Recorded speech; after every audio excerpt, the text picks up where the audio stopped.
আমি যেহেতু শুনেছিলাম আমার কাছে খবর আসে যে 9:30টার সময় ওনার বডি পিস ওয়ার্ল্ডে নিয়ে যাওয়া হবে এবং সেখান থেকে পার্টি যেভাবে সিদ্ধান্ত নেবে সেইভাবে বাদ বাকিটা ওনারা করবেন এবং ওনার দেহদান করা আছে। আমরা সরকারিভাবে আজকে রাজ্য সরকার ছুটি ঘোষণা করে দিয়েছি, আজকে ফুল ডে ছুটি থাকবে এবং আগামীকাল সসম্মানে রাষ্ট্রীয় সম্মানের সাথে আমরা তাকে শেষ বিদায় জানাতে চাই গান স্যালুটের মাধ্যমে।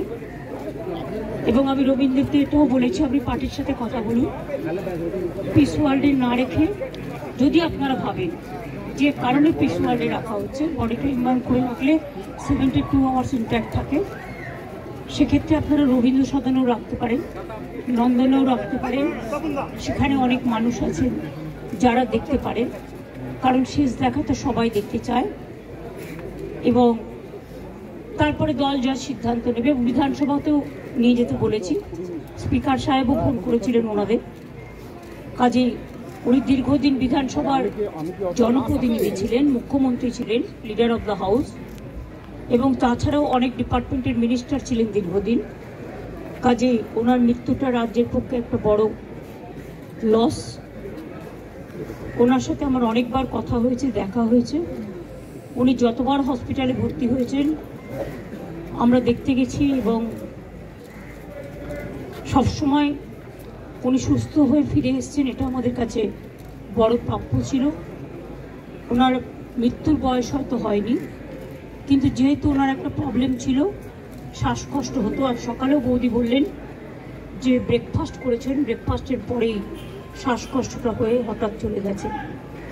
কাজে আমি তার পরিবারবর্গ, মীরা বৌদিকে, সচেতনা, তার সন্তানকে, আমার দলের সকলকে, সিপিএম দলের, বামফ্রন্টের সকলকে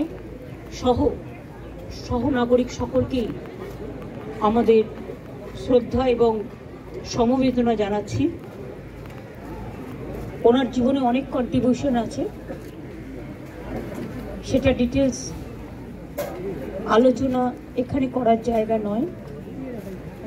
আসুন আমরা প্রার্থনা করি, তিনি পার্থিব জগৎ থেকে বিদায় নিয়েছেন কিন্তু মানুষের জগতে বিচরণ করবেন। একটা মানুষ মরে গেলে তার জীবন শেষ হয়ে যায় না, তাকে মানুষ মনে রাখে তার কাজের দিয়ে। আসুন এই বাংলার মাটিতেই আমি এটুকু বলে আপনাদের সকলকে নমস্কার জানাচ্ছি।